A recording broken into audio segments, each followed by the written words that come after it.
Please come to order. Welcome to the March meeting of the Ridgefield Planning Commission. If you are able, please stand and join us in the Pledge of Allegiance. I pledge allegiance to the flag of the United States of America and to the republic for which it stands, one nation, under God, indivisible, with liberty and justice for all. Thank you, everyone. Can we have the roll call? Commissioner Glavin. Present. Commissioner Burkhart. Present. Vice Present. Chair Flynn. Present. Commissioner Moylan. Present. Chair Tyler. Commissioner Razak. Present. Commissioner Gordon. Present. Make a motion to excuse Mr. Tyler. I'll second the motion. Great. All those in favor of excusing Chair Tyler, please say aye. Aye. Thank you. Any late changes to the agenda? No late changes. Excellent. Thank you, Ms. Lust. Okay, now it's time for the public comment. Anyone wishing to speak to the commission regarding any items not subject to a public hearing, please step forward at this time. Please limit your comments to 3 minutes or less. If you're online, please raise your hand. The clerk will unmute you. Do we have anyone online who'd like to share some thoughts? Going once, going twice. We'll close the public comment period. Has everyone had a chance to review the minutes from our last meeting? Yes. Anyone have any changes or edits or any discussion about them in any way? If not, I'd welcome a motion to approve the minutes as presented. Motion to approve. Second. Thank you. We have a motion to approve the minutes as presented. Any discussion? All those in favor, please say aye. Aye. Any opposed? There are none. Thank you. On to the business. All right. Thank you, Vice Chair Flynn. This evening we have one business item, which is kind of the next touch on our critical areas ordinance update, which our project team has been working on for several months now, and a few of you kind of got to see part one of our work. The presentation this evening will be kind of an update on the work that we have been doing, including our stakeholder outreach, and then diving into some key issues and seeking comments and feedback if the commission has any on some of those key topics. Your packet does include like a full draft, I'm sure you noticed, of underlined strike through text amendments. Don't worry, we weren't going to go through all of those in the presentation, but hopefully the key topics will guide our conversation this evening. With me this evening here in person is Kevin Gross, and Eric Eisman is online. Eric will be leading the bulk of this presentation, and so I will go ahead and hand it over to him. Thanks, Eric. Thank you, Claire. Appreciate that. Can you all hear me? Is my volume turned up well enough? Perfect. Yes. You're perfect. Thank you. Practically perfect in every way. That's my wife always said. All right. There's a little look at the agenda as we propose to talk about it tonight. Going quickly over the GMA requirements, we'll talk to you briefly about the work that we've completed. Spend a little time talking about our stakeholders, really focus the meat of the conversation on central issues, and wrap up with next steps. Q&A is something that I would like to make sure that we have, each of you know that you have an opportunity and should take advantage of that opportunity at any time during this presentation to ask questions. It's the most important way that we could be of help to you. I appreciate the chance to be here tonight and to work with you again. I wish I was there in person, but sometimes things just get in the way, but I'll be there on April 1st, no fooling. So one of the things that we'd like to say before we get started is that Kevin and I have done this kind of work before in other jurisdictions and here many years ago as well.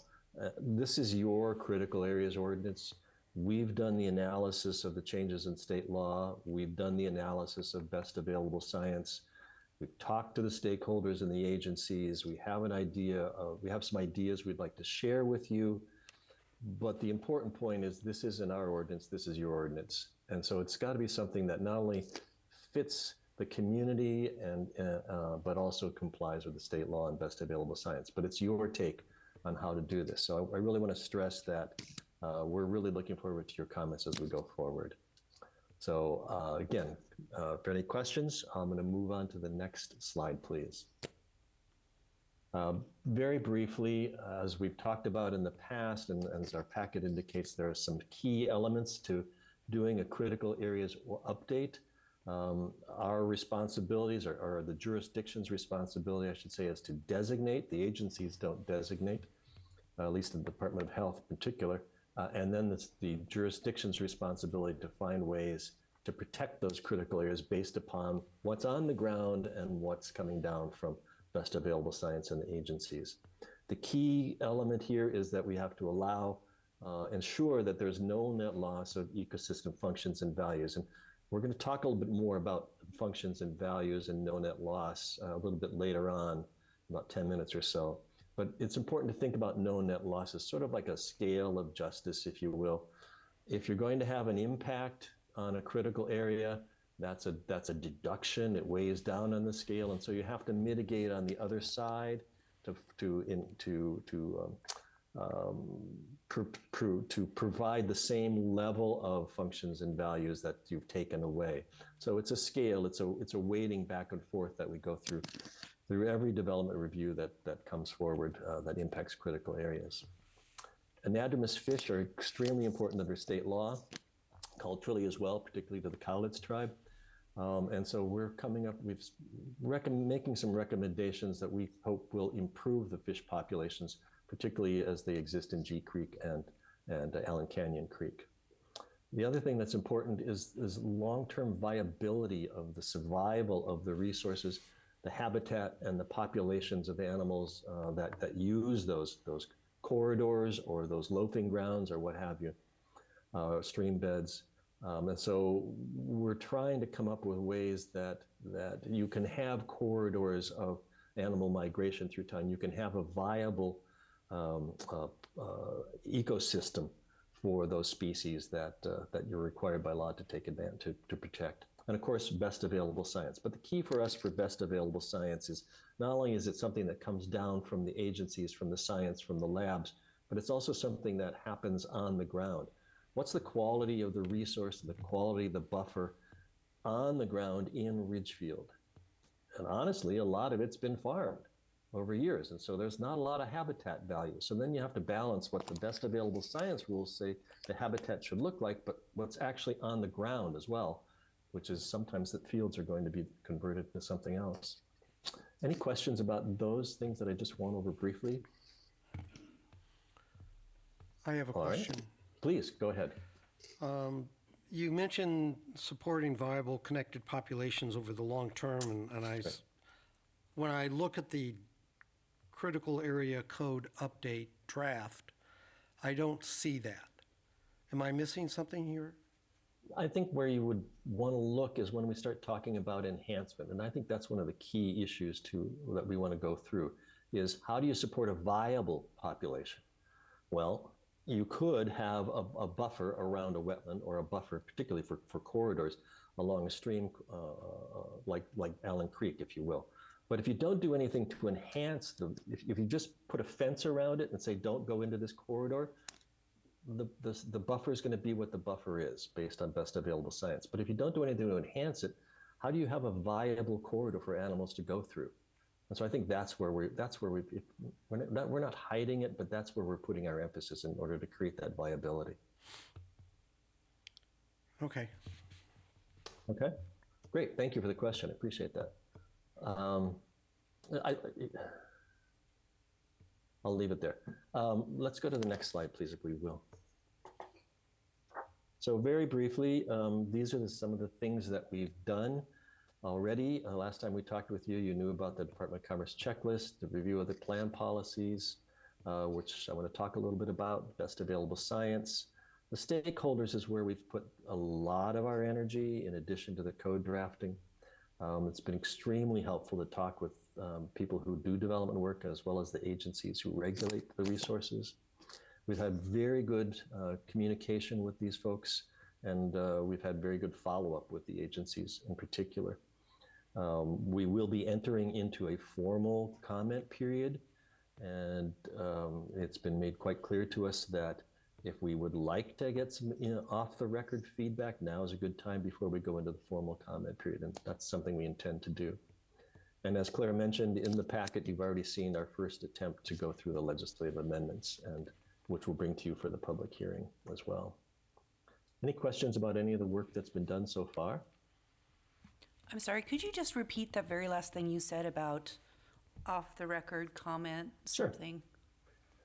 Yeah, we've had some very candid conversations with state agency folks, as well as the development community. But the agency folks are required by law to review our draft that you recommend to the city council. After it leaves you, we have to send that out for a mandatory 60-day comment period. And then we are in what's called the formal review process. And their comments will be very formal based upon what their missions are.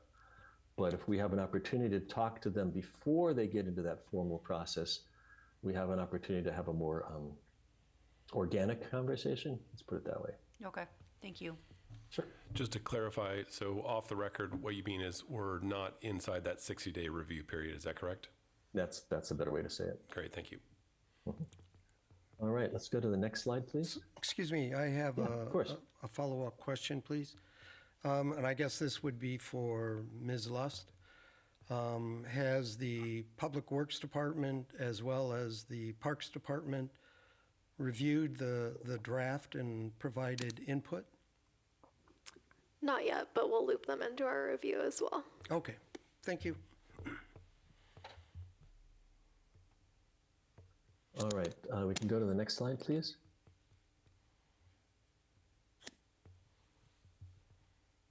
Next slide, please.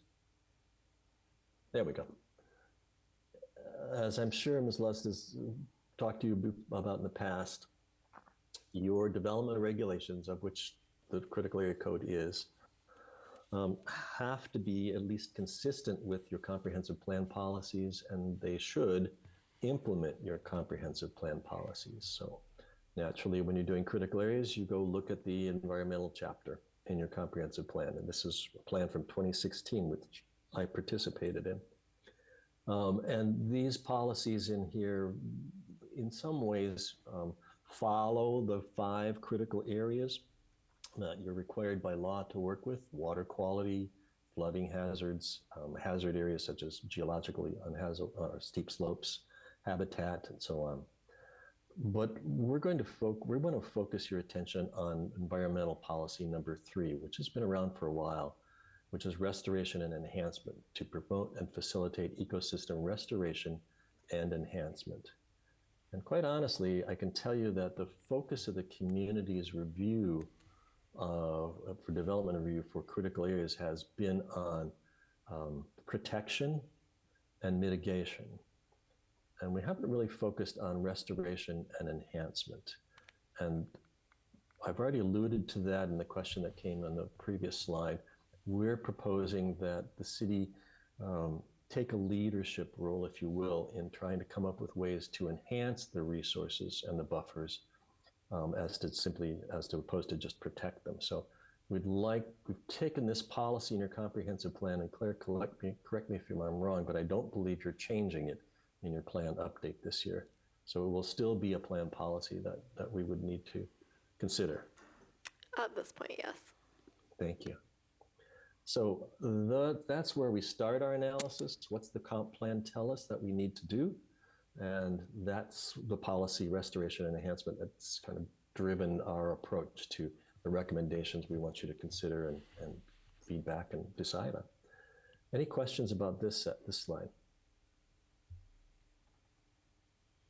Okay, we'll then move on to the next slide, please. Very briefly, this is the meat of the presentation tonight. We've just talked about plan policies. We want to talk about how do you avoid the impacts to the resources, what the buffers are, what they are supposed to be, according to best available science, around those critical areas. And are there ways to have some flexibility relating to the buffers? We want to talk about how do we mitigate for impacts? Do we mitigate solely on mitigation banks? Do we mitigate solely on site, or is there some kind of a compromise situation? Enhancement is the word that you've heard me use several times, and we'll talk about that. And third-party review, an idea that came forward with one of our interviews with the development community, which is a way to help resolve conflicts and provide some certainty. And then finally, critical aquifer recharge areas, which I'll probably just keep calling CARA, because it's less of a mouthful. It's been an interesting journey to try to deal with critical aquifer recharge areas, because the bottom line is that you cannot allow adverse impacts to your public drinking water source. And that's an issue because the entire city sits on an aquifer right now. But we think we have a way around that, or at least how to deal with it in an appropriate manner. Any questions about this slide? All right, let's move on to the next one.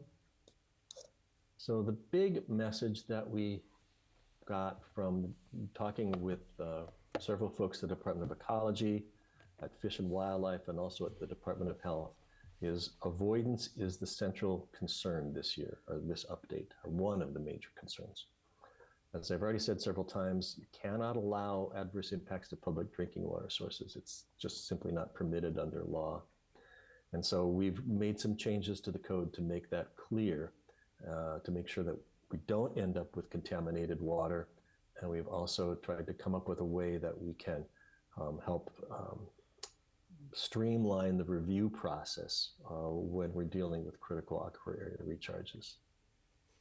The other part about avoidance is that, and this is particularly from ecology and from fish and wildlife, is that we need to, or the city needs to look at the question first, ask the question first to a development that's going to impact, or that may impact critical areas. How have you worked to avoid the impact? Show us your work. And show us your work is a phrase that the growth management hearing boards use a lot. Show us your work as how you first tried to avoid. And then if you can't avoid, or it's not feasible to avoid, feasibility based on size of the project, expense, connectivity, those kinds of things, then we should talk about mitigation, about impacts and mitigation.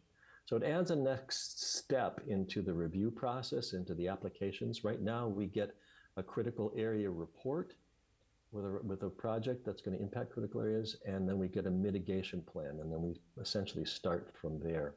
So the first question now is going to be not how are you going to mitigate, but how have you avoided? If you can't, show us how, why, and then we'll start talking about mitigation. But that's the direction that we're getting from the agencies right now. And so that's probably a big change in at least how this code would be administered in the future. Any questions about this concept here, about avoidance?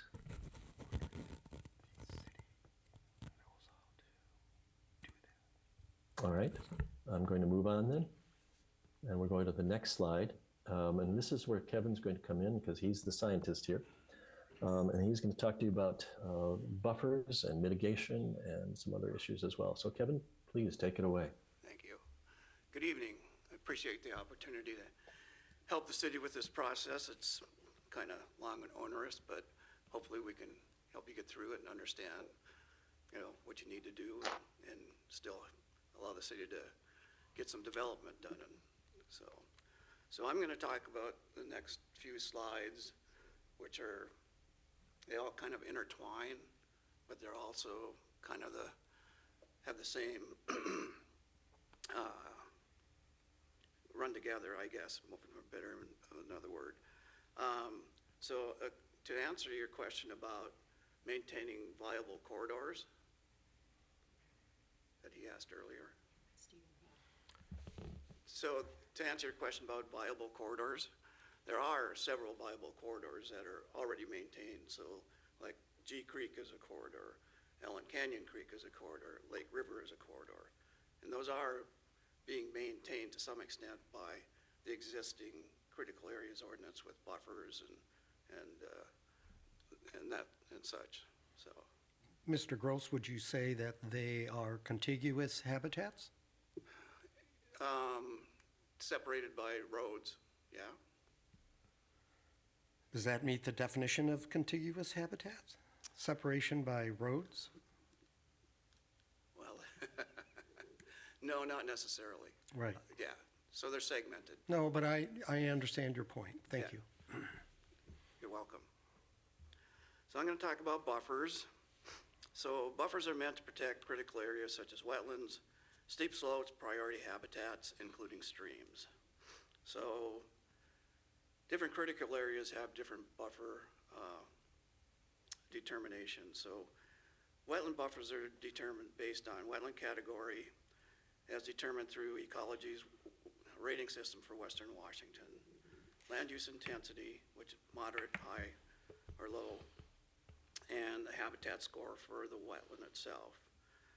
Under the current city wetland buffers range in width from 200 feet for Category 2 wetlands and high-intensity land use, with a habitat score, with a high habitat score to 90 feet for a Category 1 wetland, Category 2 wetland with a high-intensity land use and a low habitat score. Under Ecology's BAS, what they're recommending is to increase those buffers on Category 2 wetlands to 300 feet and 100 feet respectively, which would a significant increase in buffer widths. So, and we're going to talk about ways to hopefully keep that from happening as we go through this. Could you repeat those numbers? Because I don't think those numbers are on the slide, are they? I don't believe so. Could you just say those numbers again then, please? For Category 2 wetlands, the current buffer, this current ordinance has 200 feet for Category 2 with high intensity land use with a high habitat function, and 90 feet for Category 2 wetland with a high intensity land use and a low habitat function. And Ecology's buffers would increase those buffers to 300 and 100 feet for Category 2 wetlands.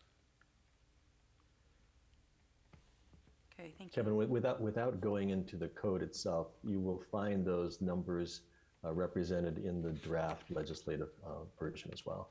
Okay, thank you. You're welcome. So steep slopes is not my area of expertise. What I've seen from most localities, steep slopes have a 30-foot buffer from the top of slope. I don't know if that's what the city has right now, and I don't know if we're not proposing to change that. So, habitat buffers vary by priority habitat. For example, Oregon white oak restricts impacts within the drip line. Bald eagle nesting areas have a 660-foot buffer, and streams have buffers that vary by stream type and site-specific tree height, and I'll talk about that later. Buffers can be reduced through buffer averaging and enhancement, used to square off a development or to obtain more development area. Buffers typically can't be reduced by more than 25%. Fully vegetated buffers, which are you'd consider multi-canopy trees, shrubs, native understory, probably shouldn't be reduced. We don't have very many of those in the city of Ridgefield. Just to let you know, I live in Ridgefield. I've worked in Ridgefield for 36 plus years, so I know the area fairly well. In fact, I did all the work on the Boschma property before the college bought it. So,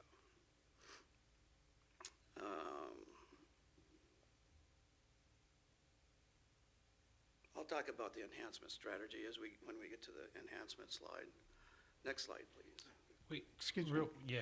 Okay. I'm sorry, go ahead. If you could just explain a little bit more on the riparian buffers about the site-specific tree height. I have another slide for that. Oh, I'll wonderful. discuss it. Sounds great. Because that's, That's a very technical. it is. It is. So, Mr. Gross, Sure. in the code, in the draft, it's mentioned NPN/NS streams. Right. And my question is, I'm trying to understand the rationale if an NS stream is non-fish bearing or are dry part of the year, what exactly is the relevancy of maintaining, a buffer? More of the fact that it's probably connected to a perennial stream downstream, and so you don't want that upper portion of the stream to, get destroyed or damaged or impacted, because then it would cause functions to be lost downstream also. Okay, basically, we're talking like siltation? Is that what we're, Yeah. downstream? Mostly, yeah. Okay. Yeah. All right. I mean, I understand, if there are fish, especially anadromous fish, in the stream during a certain period of year. Right. But I just couldn't wrap my head around, especially if the stream is dry part of the year, Right. so. It's kind of like wetlands that are dry a lot of time of the year. They're still protected. Okay, thank you. Sure. Functionally disconnected buffers. So functionally disconnected buffers are basically what we used to call isolated buffers. So if you have a wetland and you have a 150-foot buffer on it, and somebody has illegally built in that buffer prior to the buffer being put on it, there's no way you can, expand that buffer across the whether it's a house or a commercial development or a road or that type of stuff. So that's ecology's basically finally recognized this. They haven't really recognized it in the past. So they do have it in their update for the CEOs to discuss functionally isolated. What they say is minor developments such as trails, small accessory structures, paths and driveways to single residents are not considered functionally a disconnect buffer. Houses, subdivisions, commercial buildings, parking lots, roads and railways do functionally isolate buffers. So if you take Lake River, there's a railroad going by, the buffer doesn't jump over the railroad tracks and extend onto the other side of it.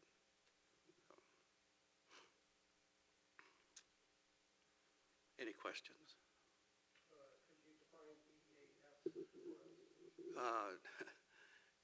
Best available science. Oh, sure. Okay, thank you. I had to think a second there. Next slide, please.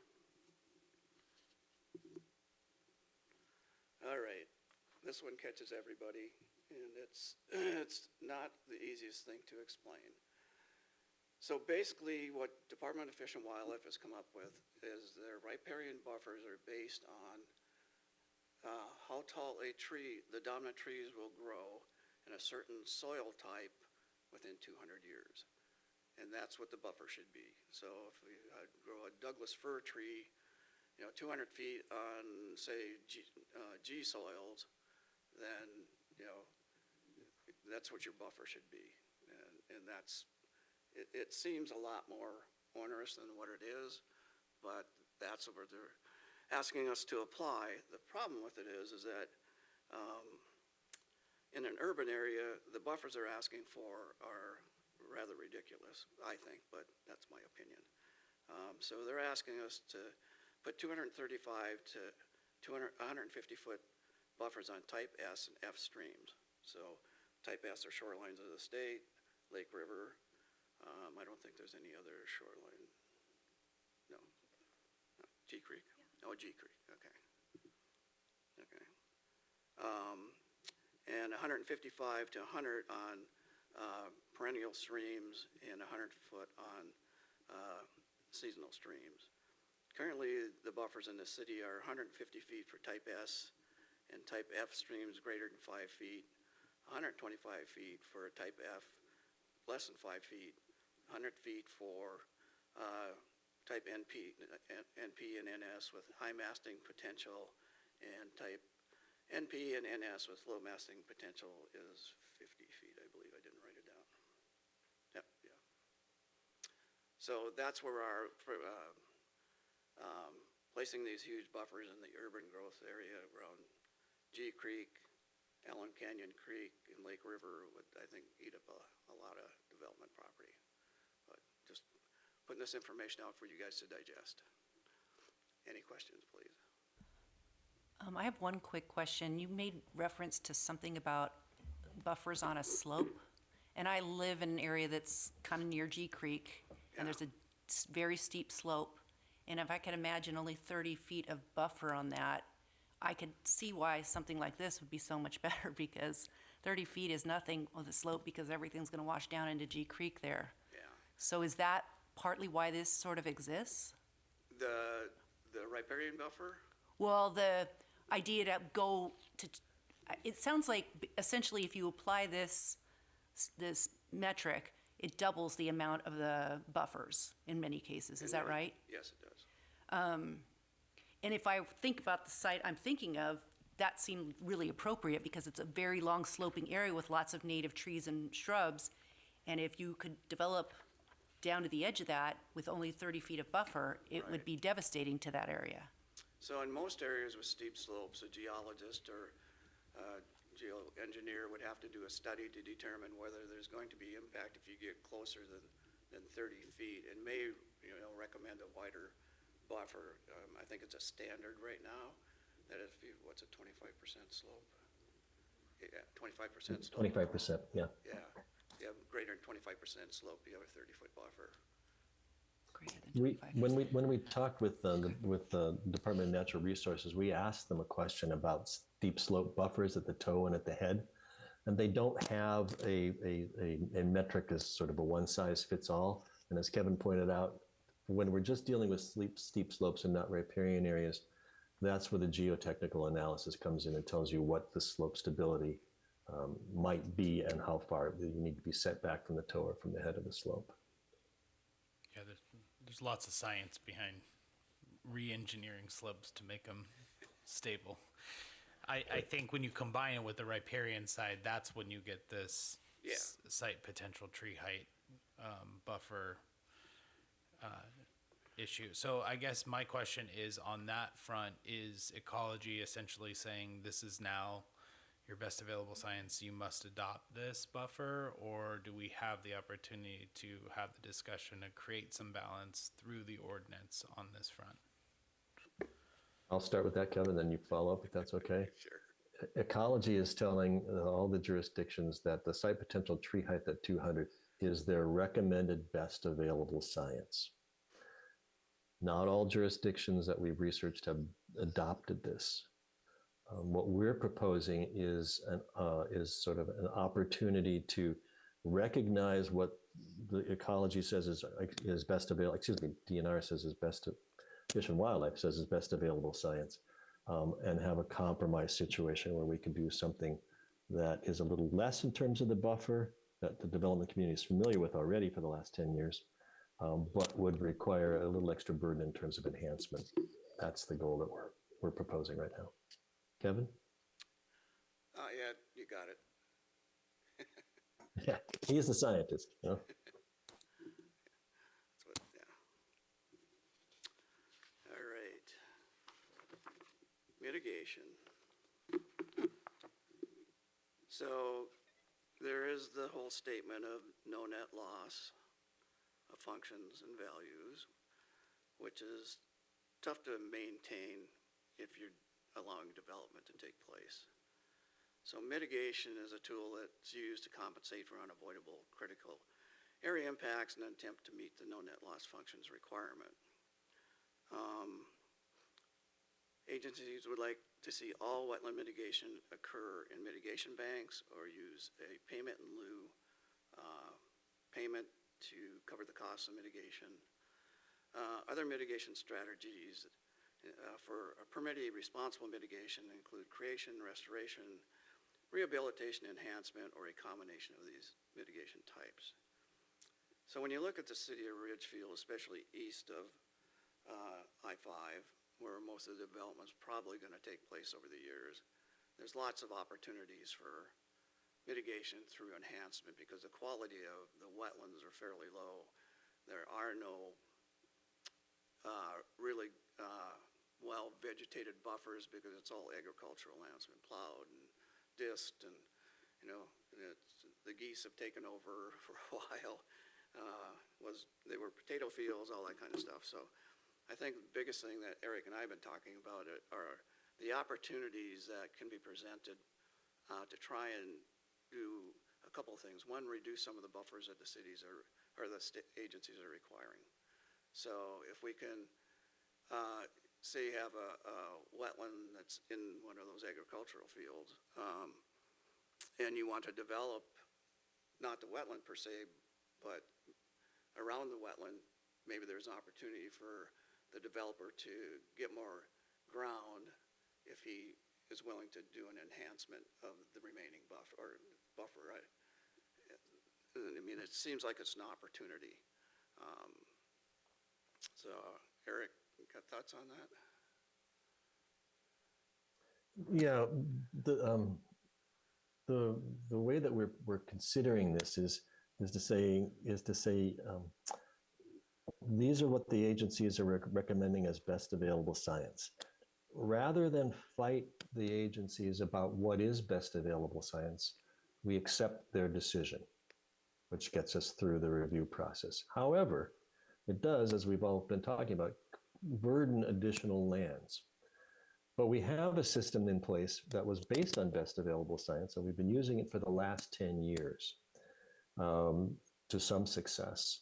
I mean, and so what we would be proposing in our enhancement slide, which is basically the next one, is to encourage the development. If they want to use the larger buffers, go right ahead and sail through after you've looked at avoidance.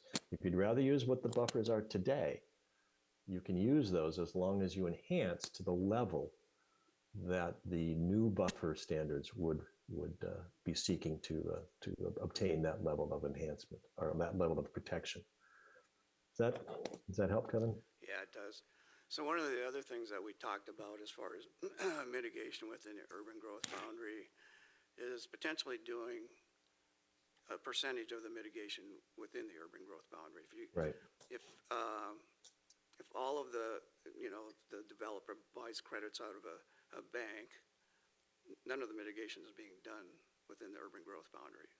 So the city's losing that opportunity to have it done here. And so we think that it's something that should be taken a look at. If you guys agree, or everybody agrees that I know there are other communities that use 25% of the total mitigation be done within the urban growth boundary. Don't know if that's the right number, but that's one that has been used. So, and it wouldn't necessarily have to be done on city land. I see lots of times, or have seen over the years, lots of times where somebody has a low quality wetland on his property, can't mow it, can't do anything with it, and if somebody's willing to come in and enhance it, he gets an enhancement on his property, and somebody gets the credit for doing the enhancement. So it can work a few different ways. Does the city currently have a mitigation bank?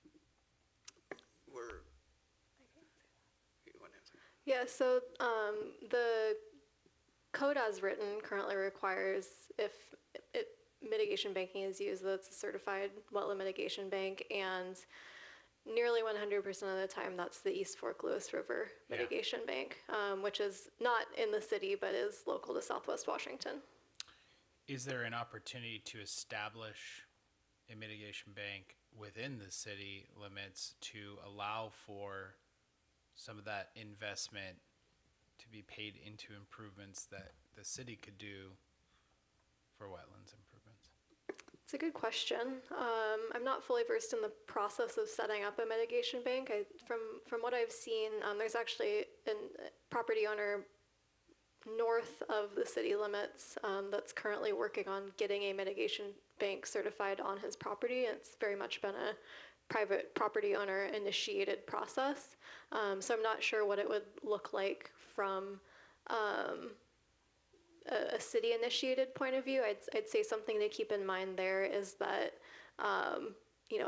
inside urban growth areas and city limits, you are expecting development. That's why you see these mitigation banks typically in more rural areas as a preservation tool. Kevin, you've created a mitigation bank. You want to talk about how Sure. the process and the length of time it takes to do that? Sure. Typically, the agencies want large chunks of land outside of the urban growth boundary. And when I say large, they want at least 200 acres to be put into a bank. And so it doesn't really fit into being inside the urban growth boundary. And it's a long process. I've seen them take up to 7 years to get, I have a question about, the Watershed Alliance was doing some work along G Creek. Probably wasn't considered mitigation, but wasn't that kind of aimed at achieving some of the goals we're talking about with these policies? On a policy level, absolutely. And the city has partnered with the Watershed Alliance in the past. A particular case is the recent Pioneer Street widening project. Obviously had impacts that needed to be mitigated, and the city did work with a few parties, including the Watershed Alliance, to get enhancements done in a wetland complex on a city property. So it's a good example of, as you alluded to, different parties being able to work together to achieve some of those goals in either a project specific or just sort of a good for the community kind of way. Does the city currently have a listing or maps of high-quality wetlands so that if a developer came in, he would be able to identify a parcel of property where the high-quality wetlands were? So typically, we have access to sort of estimate level of where different quality wetlands are. Typically, what would happen is that would be on a project-by-project basis in a critical areas report and mitigation plan is where the quality of the wetlands is categorized, and that's how buffers get determined. And if the mitigation plan were to include enhancement in another area, that the qualified professional preparing that mitigation plan, they would be determining the location and quality of wetlands to be enhanced as well. Okay, I see. Thank you. and there's also, Department of Natural Resources has a map online that shows you the high-quality wetlands across southwest Washington. But would that be inclusive? And what I mean by that is, have they gone on every piece of property No, within the city limits? no, they are not. It's like most critical areas that are mapped, it's based on, somebody reviewing aerial photographs, maybe some ground truthing, but very little. So the burden of proof would essentially be on the property owner / developer? Correct. I see, okay. Yeah, typically they have conservative LiDAR scans, and then it throws up a red flag, and then you gotta hire a Yeah. technical expert to go out and do the analysis. I guess my question, in terms of the feasibility of trying to keep it within city limits and without a mitigation bank, is difficult because then you have to go try to partner with somebody. And oftentimes, just for example, just finding an easement through somebody's property to get a utility could sometimes take 5 to forever years. I mean, some of these people are just like, I don't want to do anything across my property. And you could be searching for years in a town as small as ours, trying to find something that qualifies for those necessary enhancements. So that's a concern that I think I have in trying to keep it within city limits. Although I think that's everybody that's probably trying to. Well, most people that are developing a property and that have some kind of connection and care about the land want to try to figure out how to benefit the overall community. And so I think that there's probably a noble cause there, but it's just really hard to do. I think the ability to try to keep it on site is already kind of written into the standards and the red line that I saw. I think that's a good approach, and then you just have to demonstrate through the discretionary approval process that you don't have another way. Like, you must bring your utilities in here, your road must come in here, and it somewhat impacts this, because if you don't, your grade is going to be at 30% kind of thing, right? So you got to demonstrate some level of hardship, but just as you would with any variance, right? So I think it's generally a good process. I just worry about limiting where you provide that out, because you do need the out. You don't want to sacrifice. So I like the enhancements as well. I think most people, when they're trying to go through the process of preserving on their site, they want to add some level of enhancement to it as well. It's an added beautification is on the site as well.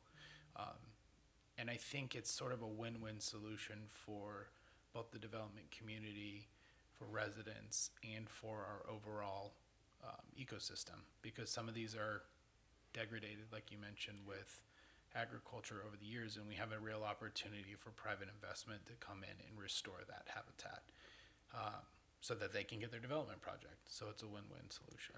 So those are my comments, at least on those. These are great comments. If I could just follow up on that, please. We wouldn't be saying that what we put into the code is not that you cannot use a mitigation bank for habitat or for wetlands, but that your first check would be to see if you can do it on site. If it's not feasible, is there some other place in the city or another private developer, another private property owner, or a city piece of property where you could do this? If that doesn't work, then the mitigation bank is a possibility.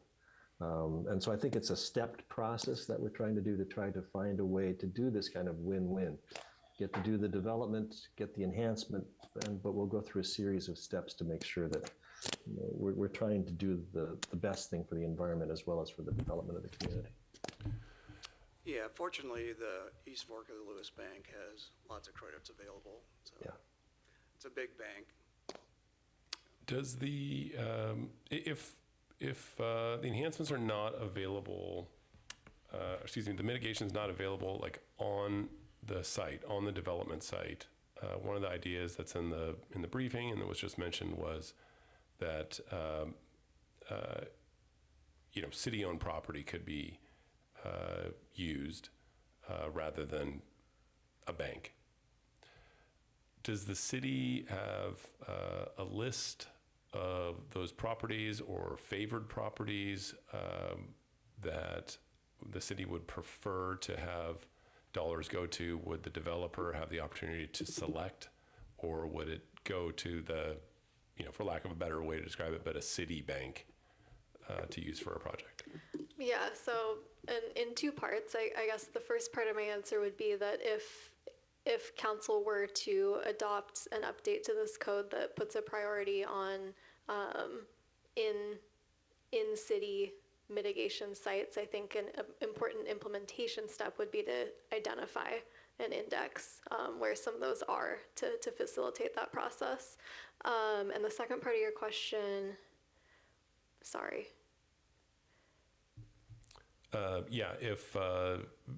If we could have a bank, so to speak, for the city. So, for example, if a developer, needed the credits for their site, but it's not feasible where they are, if there's not another project that the city is ready for right now, could they bank it with the city, and the city could then combine it maybe with other development projects? I can see a situation where a project might be very, very large, and a developer wouldn't be able, whatever their requirement is, wouldn't be enough to handle that job. But if a couple of developers, or, who cares, 1,000 developers, if they pooled their money in the city bank, then those projects might be able to be done. Yeah, interesting concept. I think that's something we can. It was Jeff's idea. Thanks, Jeff. They do have something similar. Not that there's many wetlands in Las Vegas, but they have an overall impact fee paid to deal with endangered species down there with the desert tortoise and stuff. Okay, and they've yeah. all joined together to work through that. And I think it's an interesting concept. Yes, it's not my idea, by the way. That is kind of where I was going with an initial response, that I don't have an answer to the question, but the city does work with impact fees for, as the commission knows, for transportation, parks, and schools. So there's potentially a kind of analogous structure there. That would be a pretty big policy decision, of course, but definitely a thread we could pull on more if the commission wants. That's why the city council gets paid the big bucks, though, to make those decisions. So there is another tool that can be used. It's called advanced mitigation, where you do your mitigation in advance of your impacts, which gives you reduced mitigation ratios, like a bank does. I mean, that's the thing of a bank is instead of doing 12-to-1 enhancement, you're doing 1-to-1 bank credits. So, I mean, there's a big difference there. Advanced mitigation works basically the same way, except that you don't have to go through a bank instrument and deal with all the agencies. I have some comments to that. Wouldn't it be in the city's best interest to keep their habitat areas unmitigated so that when the time comes, when the city has a project where they are encroaching on habitat area, that they have those city-owned properties unmitigated, then they can do the enhancement mitigation on those properties instead of the city themselves needing to find areas to do enhancement or buy credits, which would cost the city more money. Yeah, I think that's an excellent point. Because I've seen this with Clark County recently, where they're doing road widening projects and they're on the hunt for properties to mitigate, and they're trying to acquire private properties to put mitigation on them because they don't have enough of county-owned properties to mitigate. So that is one thing about advanced mitigation. It can only be used so if the city was on city property, they could only use it for city projects. So it's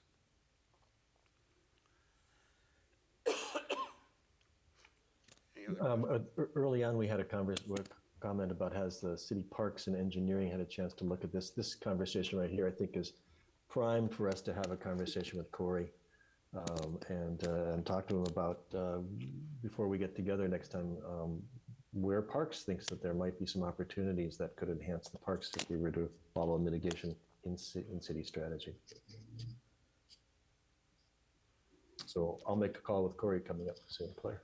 So one of the things parks may be interested in is that the agencies, especially ecology, are saying they don't want trails anywhere inside 75% of the buffer. So that may make a big difference for how parks looks at it.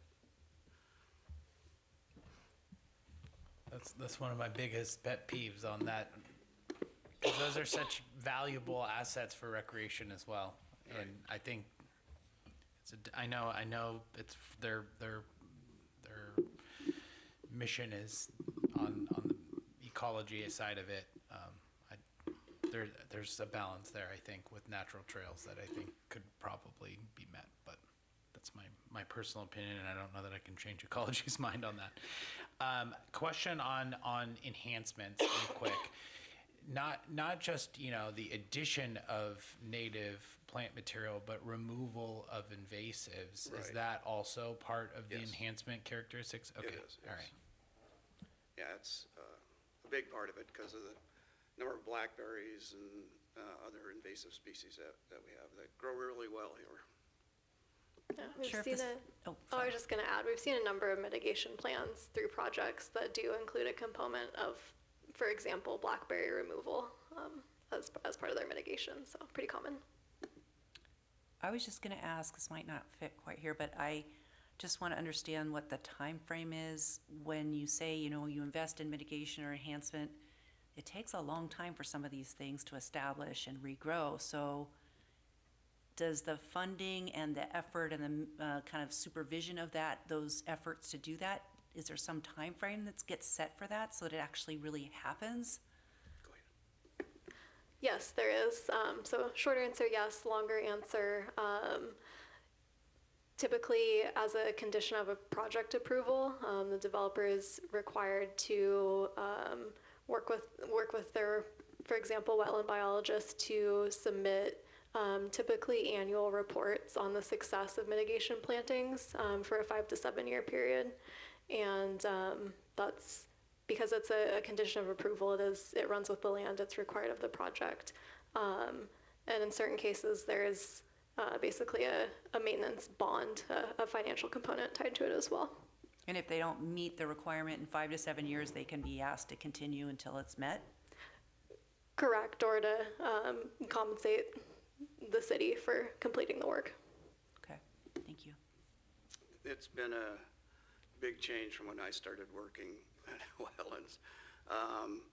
We used to do mitigation plans. We couldn't find anybody to do the plantings, so my partner at that time and I went and did the plantings and all that stuff. We'd write the monitoring reports and send them off to cities and agencies, and nobody would respond. And the developer, after like 3 years, was like, "I'm not paying you guys," and we're like, "Well, we're not doing the work."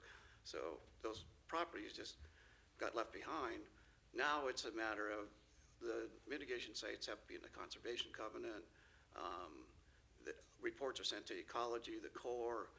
They actually follow up. If they don't get the reports on time, they ask where they're at, all that kind of stuff. They do follow through. Okay, thank you. Next slide, please. I think we've talked about this quite a bit, but we can, if you had questions on enhancements, it's easier for me to answer questions than it is to read something off my sheet of paper. The one thing I'll say about enhancement is there's plenty of, looking at it, there's plenty of opportunity to do it and do the enhancements to reduce buffers, but still get quality buffers. You know, in 10 years, having a fully functioning buffer based better than having just hayland sitting out there. So I think there's lots of opportunity. Kevin, talking about opportunities, we were discussing today about other strategies that could be used for enhancement, including lighting, fencing, and things like that. Ways to also try to promote that viability of wildlife corridors too. Right. You want to mention that? Sure. So ecology gives us a whole slew of things that you can use to. Their thing is mostly wetland buffers, but I think it can be used also on habitat buffers. So if you do some of these things, you can reduce the wetland buffer from high intensity land use to moderate intensity land use, which in some cases makes quite a bit of difference. So they recommend lights shining away from the critical area, which is, you know, anything using lights that covers so they don't shine up, all that kind of. Another one is for noise. Locate the most noisy area away from wetlands, construct a fence, do a dense plant a dense strip of vegetation, parking, toxic runoff from parking lots, make sure all water is treated before it's released, doing an integrated pest management plan, stormwater runoff, retrofit stormwater detention and treatment of roads and existing adjacent development, prevent channelized or sheet flow from lawns that directly enter buffers, infiltrate or treat, detain, and disperse new runoff from impervious surfaces. So pets and human disturbance, keep pets out of critical areas, that kind of stuff. So Thank you. those are some ways, and you do get somewhat of a reduction from a high intensity to a moderate intensity buffer.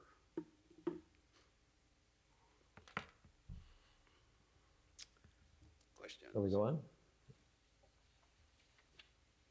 Yeah, Eric, let's continue on. Let's go on. Okay, next slide then, please. Only two more main topics. So critical aquifer recharge area, CARA. Again, as I've said at the beginning,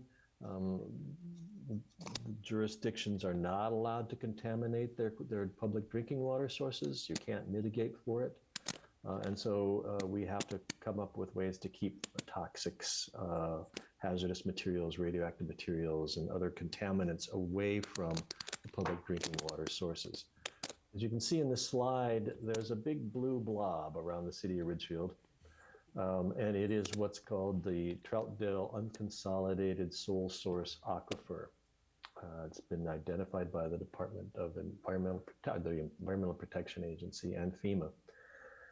This is not a huge, in terms of some aquifers, like the Ogallala Aquifer in the Midwest or the Great Plains, but it is an aquifer that is distinguished and particular to this area, caused by the Missoula or Brett's floods many eons ago, or centuries ago. And so the entire city limits, as well as your proposed future growth boundaries, sits inside of this blue area, inside of a sole source aquifer.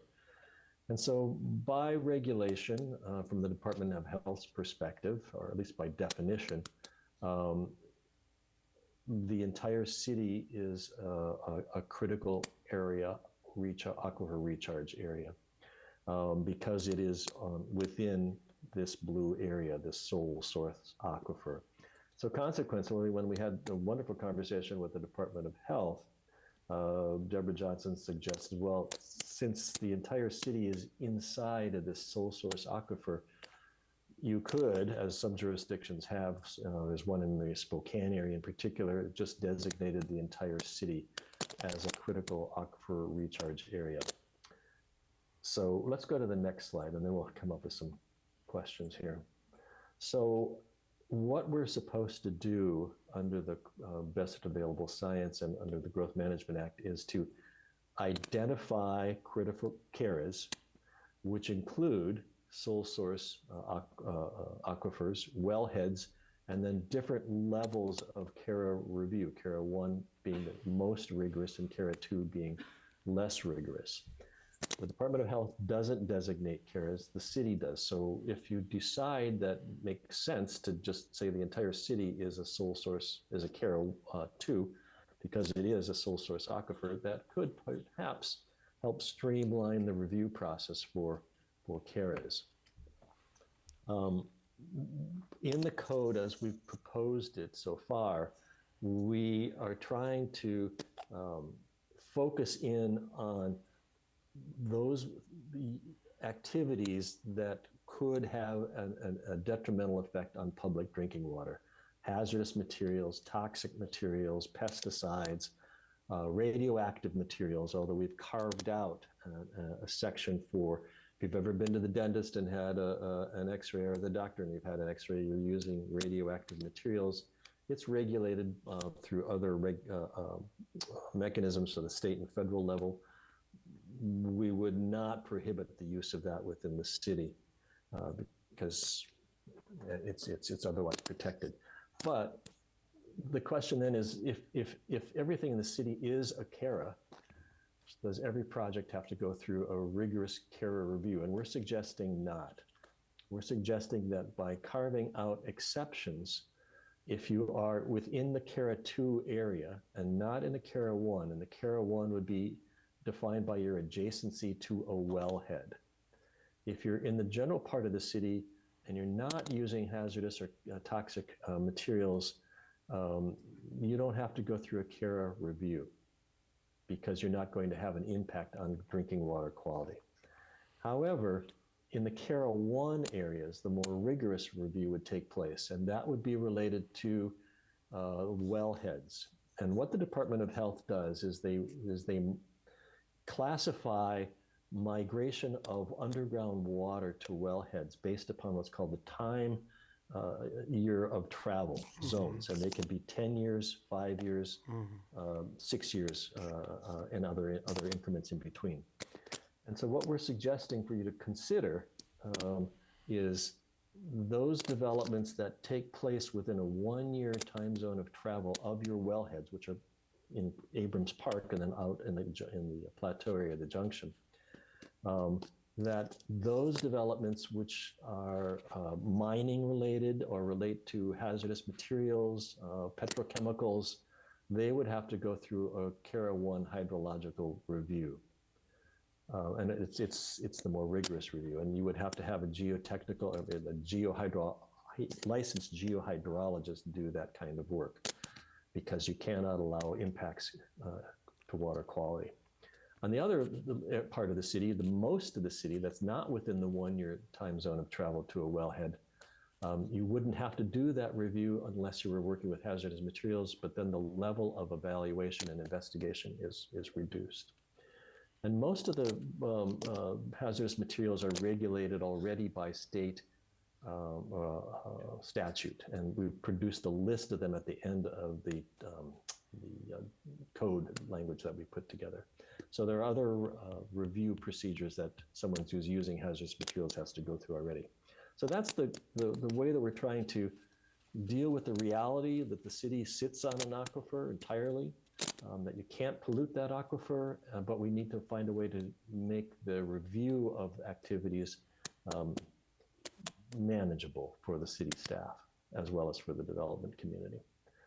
And as an aside, we would exempt all single-family residential development, but not mixed use, because it could produce or generate commercial uses that could conceivably have hazardous materials involved in them. That's the idea behind the CARA changes. It's a rewrite of the code completely. I'd be happy to take questions and comments about this. Questions? Of course. First of all, are there any injection wells within the city limits? That's a great question, because we had a lot of conversation with the Department of Health about that and engineering.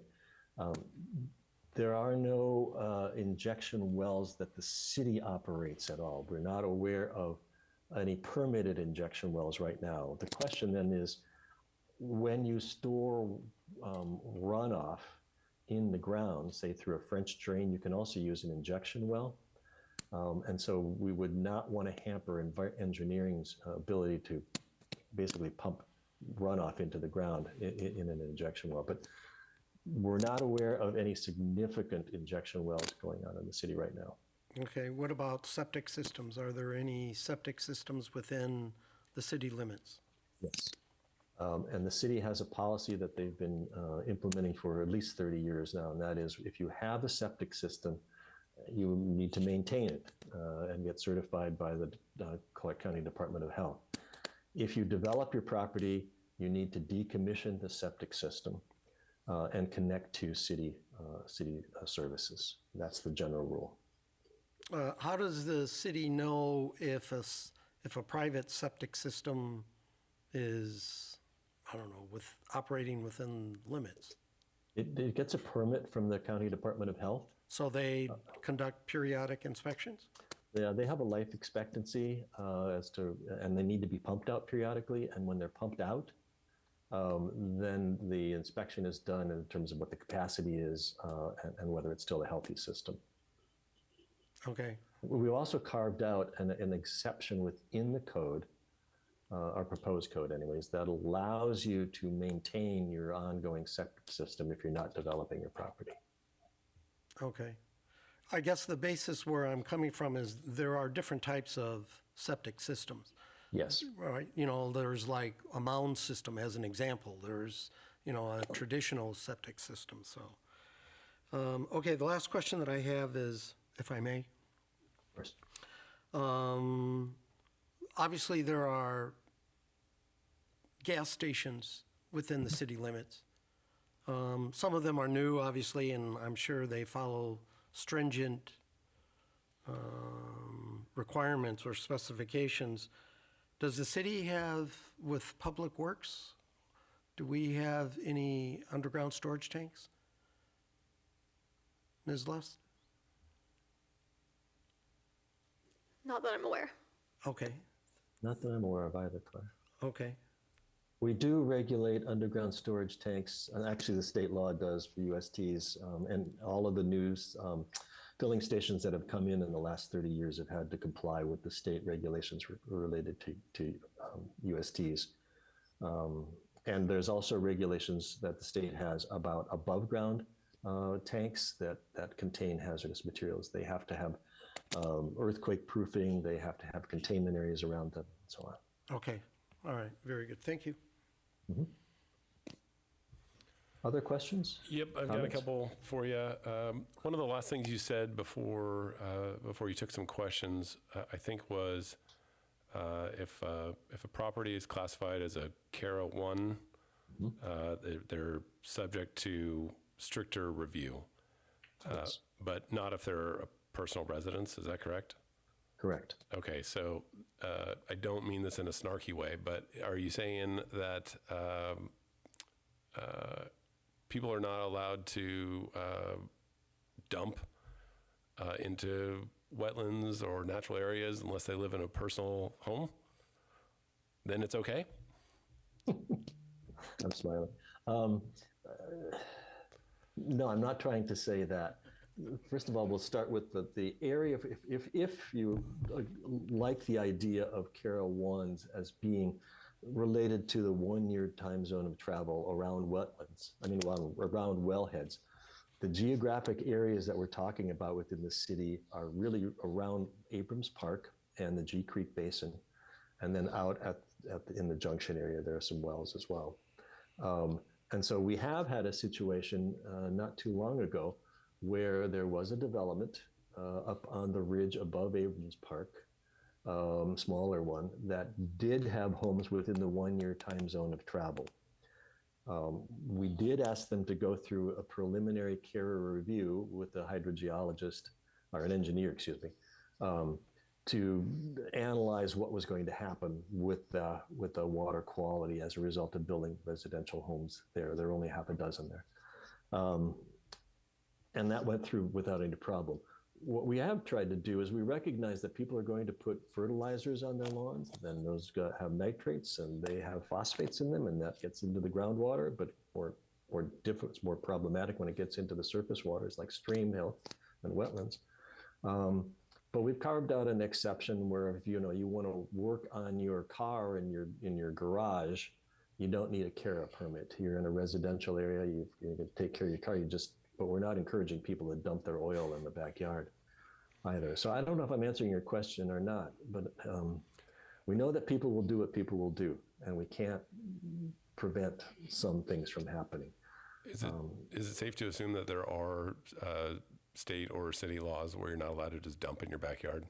Yes, we have all sorts of regulations around illicit discharge and the code enforcement staff to back it up when it's reported. Great. I don't know how to change my oil anyway, so I'm not sure if it matters. Okay, is this a situation where there'd be a grandfather clause, or if we move to the Cara standard, would all businesses, developments that are within the Cara 1 area be required to go through the study and the permitting, or are they grandfathered into the old rules? I can respond to that, Eric. Yes. This is nested within the development code, so it applies to new development. Okay. And then one of the notes in our briefing material says, a representative of the Washington Department of Health suggested that the city could designate the city limits as Cara. What does that mean? It means that the representative for the Department of Health made it quite clear by pointing out the statute and the WAC that says that the Department of Health does not have the authority to designate. So they won't do it. The city could do that. Whether you acknowledge that you are sitting on top of a sole source aquifer, you don't have to designate it, although the state law would encourage you to do that. So the city can actually make the designation and it takes effect? Yes. Okay. That's it for now. All right. Any other questions before we move off of these substantive things? We have one more topic and then we'll wrap it up. I just have a comment. I experienced this, I think, on a project that I did in Redmond, Washington, and it was actually fairly easy to navigate. I wasn't in a Cara 1, so I will tell you that. I didn't have to go through and hire somebody specialized to look at the flow of the underground water, but it was easy to understand, and I think this is pretty similar to what I saw in that. Great, thank you. I'll take a look at the Redmond code. I have not looked at that for Kara's. Thank you. Okay, next slide then. Eric, we have one Oh, more yeah. comment. Oh, I'm sorry, I didn't see that. In the draft, there was a stakeholder who asked the question, why does chapter 18.280 have a discrete definition section? And I'm interpreting that comment as they don't think that it should be in there. If that is true, I would strongly suggest that you have a definition section in the code. To me, transparency is very important. Not everybody understands terms of art. I have a scientific engineering background. My wife has an HR background. And sometimes I would come home and we'd be talking about work, and I'd use a particular term of art, and she would, like, you could just see the gears going in reverse, right? Yeah. And it's the same with a technical ordinance such as this. Developers or builders or just ordinary citizens, they don't understand acronyms. And so I just think that there should be a definition section, and it should be as clear and plain as day for everybody to understand. Thank you. This is a great point. We have in the city code, under Title 18, there is a section called 18-100, which is definitions. And then in the critical areas code, there is also a section at the very end of the code. I think it's 18-170, but I'm not sure about the nomenclature there.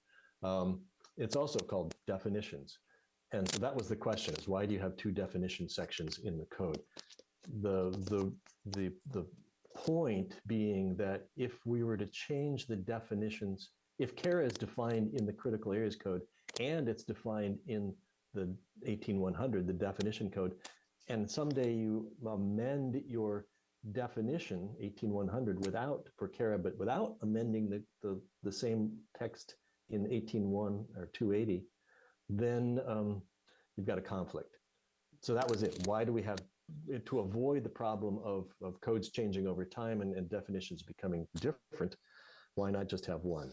I agree with you. I think in terms of these technical codes, when we're dealing with things like buffers and aquifers, we should probably keep the definitions, I think, in the code that somebody's going to read first, which is the critical areas code. But Claire and I have had a little conversation about this. Yeah, I take your point. Claire, do you have anything you want to add to it? No, I don't. I think that answered the question. Thank you. Okay. All right. With that, I'll just move on to third-party review. We've talked a little bit about this. This came out of our stakeholder interview with Pacific Lifestyle Homes.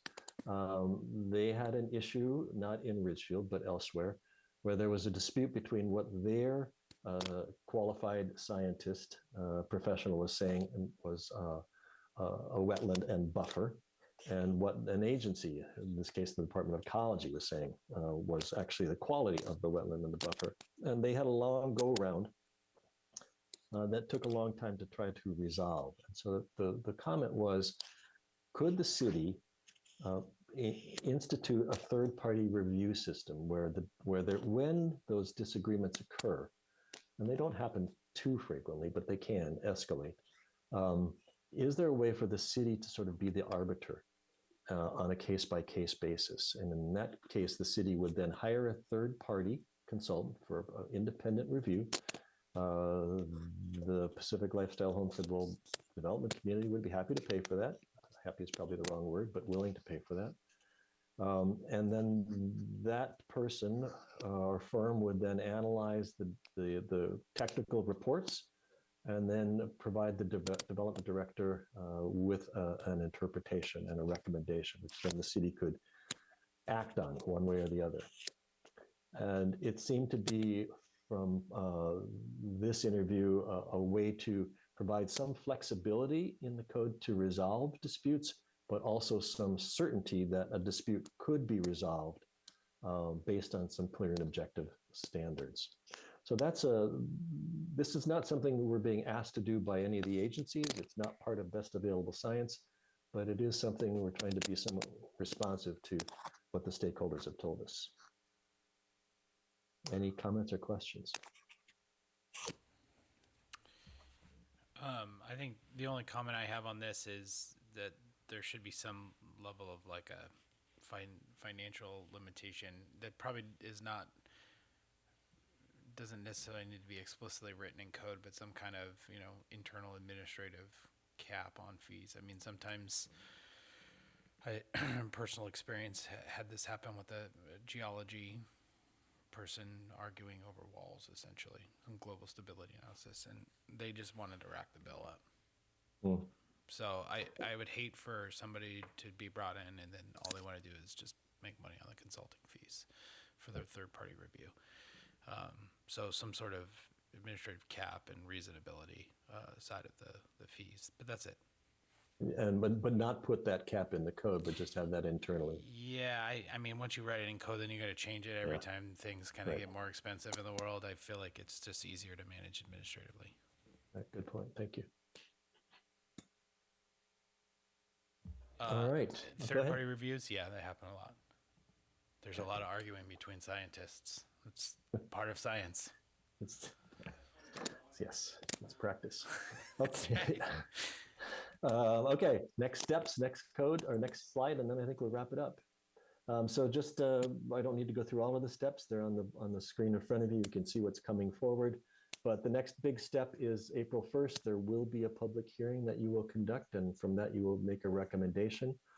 We will take your comments and suggestions, which I really appreciate, and try to massage the code along those lines to try to make it better.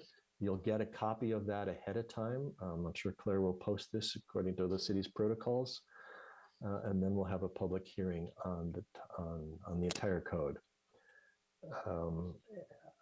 After that, when you make your recommendation to the council, that's when we get into the formal 60-day review period. We have to send it all of our work up to the Department of Commerce. They circulate it to all the agencies.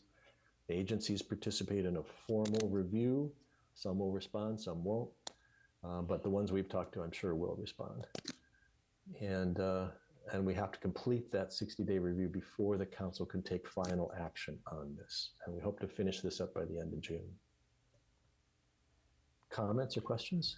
Yes, I apologize in advance, but I asked this question and you answered this question exactly the last time you visited us. So I have a question about the 60-day review process. Oh, okay.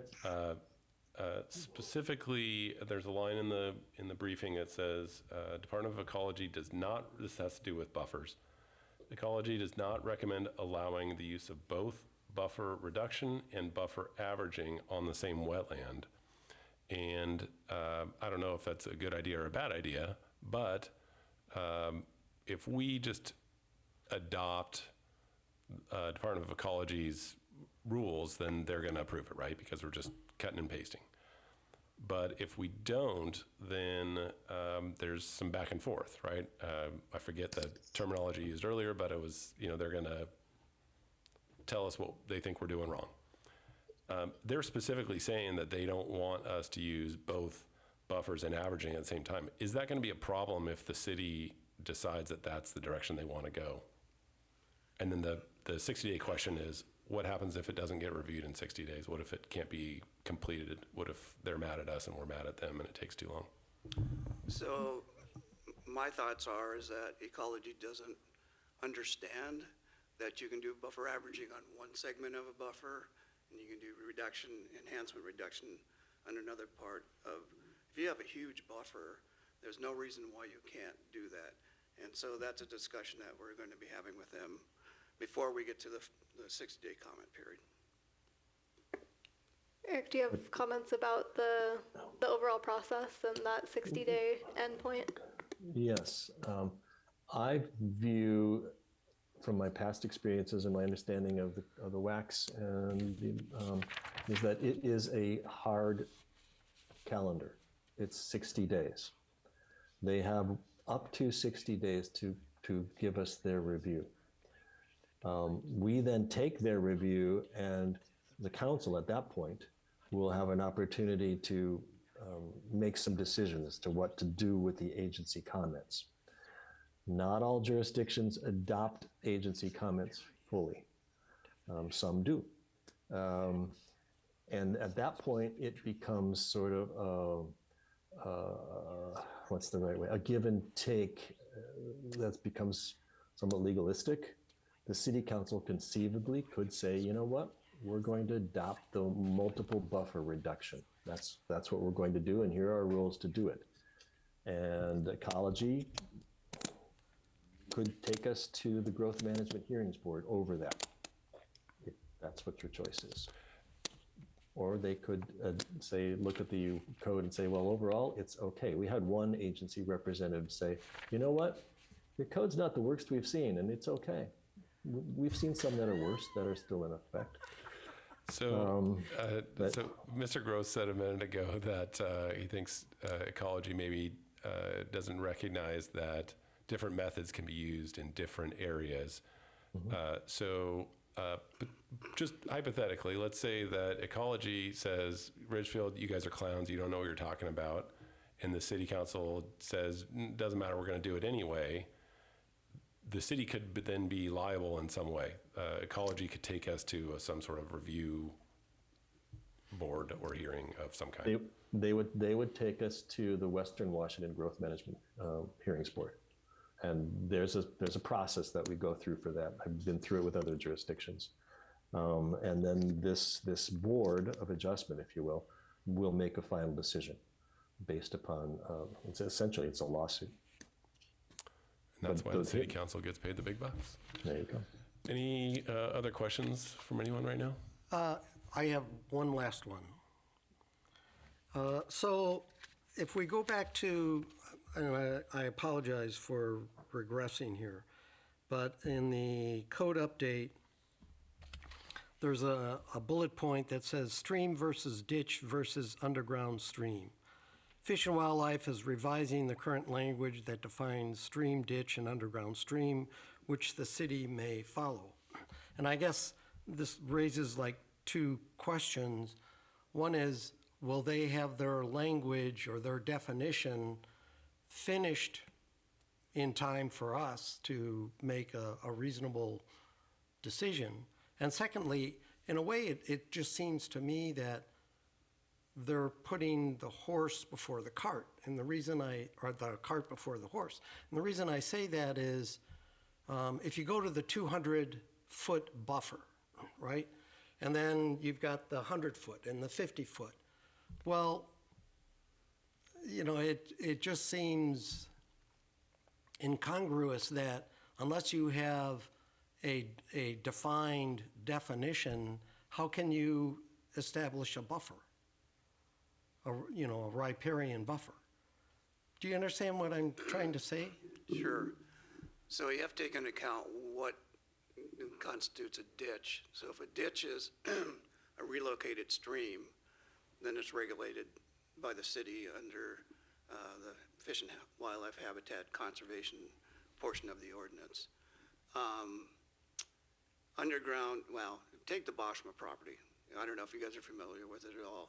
So if you take the Boschma property, Allen Canyon Creek goes through the Boschma property. So part of it's been ditched. So it goes around the fields, and then it goes into several pipes, and then it goes under what's the road? The street, the street there. And then it daylights. So the portion of it that's been rerouted would be regulated as a stream. The portion that's piped is not currently regulated as a stream. Once it daylights, then it's regulated again. So, you know, that's something that we're hoping to get some definition from them of how they view these things. So, All right. I don't think we're going to get that before we won't get it before the hearing in front of the Planning Commission, and I doubt we'll get it before June 30th, Kevin. No, I don't think we will either. Yeah. So we're basically going to do the best job that we can and hopefully get the code adopted. And the agency can't really say, well, you haven't followed our new guidance because we haven't put it together yet. So we're going to follow the best available science rules as they exist, I guess, right now. Yeah, so what we're proposing is we would regulate streams that were rerouted and are now ditches. The parts that are piped, we would not. And then once it daylights again, then it'd be regulated again. So I know it doesn't make any sense, but there's no habitat function for that stream in a pipe. Yeah, I'm working on that in West Lynn right now. Same problem. Okay, all right. Thank you. All right. Thank you all very much. These have been very, very helpful. I do appreciate your candor as well as the quality of your comments. And Clara, with that, I'll turn it back to you. Thank you, Eric, for taking us through that presentation. Yeah, as you can see, we're on a fairly tight timeline. We do have a June 30th deadline, so we'll be bringing this back to you for hearing next meeting.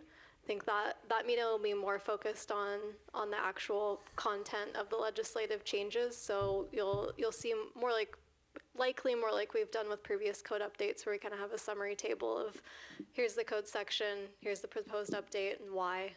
Analysis is this. Are we proposing to fit exactly with prescribed best available science? Are we proposing any variation? If so, what's the discussion been on that? So kind of go in a more line by line manner. So that's what you can expect next time we get to this. I'd definitely suggest that, I know it was a big packet for this meeting. If you didn't get a chance to go through everything, please do before the next meeting. And yeah, as usual, any questions or comments, feel free to reach out. Thank you. Thank you, everyone, on that one. That was a big one. Anything else in this section, Ms. Lust, or shall we move on? I believe that's it. Great. All right. Well, we're going to have the second public comment period. Anyone wishing to address the commission on any topic not subject to a public hearing, please step forward at this time. Please limit your comments to 3 minutes or less. Anyone online? Nope. Last chance. And we'll close the public comment period. Staff reports. Great, so I have two kind of reminders to talk through. The first of which is that the State of the City address is coming up very soon, Tuesday, March 17th.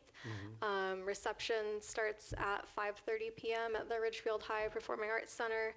Main event starts at 6. I believe I have Commissioners Tyler, Borkart, and Glavin on the hook. Thank you for tabling beforehand. I've been working with our events staff to get us some materials to have there. It'll include, last year we made a great little handout on, what is the role of Planning Commission, so we'll have copies of that, work plan, some information about the ongoing comp plan update.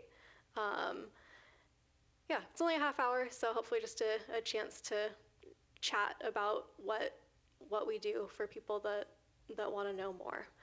So that is on the 17th. Our next meeting is scheduled, and as you heard Eric mention several times, April 1st public hearing. I'm aware that our first meeting in April is always during spring break. It's not this year? Nope. Oh, great, awesome. I was gonna do my whole speech, but I don't think I need to. With that said, we typically don't have an issue getting quorum, but just it being a public hearing and something that we'll want to create a recommendation to council, say it's a particularly important one for attendance, and as usual, if you have any conflicts, please let Trina and I know ahead of time. So, those were my announcements. Happy to take any questions. Any questions for Ms. Lust at this time? If not, we'll move on to hear from the planning commissioners. If there's anything you'd like to share at this time, let's start down at the end. No, I have nothing. I would just quickly say that I visited Storybook Hollow Park recently, and it's fabulous. And coming from the environmental side, it's just completely planted with native plants, which is just such a revelation to see that happening. in the city. So I'm really excited that our city has a park like that, a brand-new park like that. I hope there's more that get planted in the same way. Terrific. Nothing on my end tonight. I don't have anything either. Excellent. Nothing to report. All right. Nothing for me either. First time, long time. Thanks to the city staff. And Mr. Gross, thank you for being here. It's good to see you. And Eric took off, I know, but it was nice to see him again as well. And with that, we're adjourned.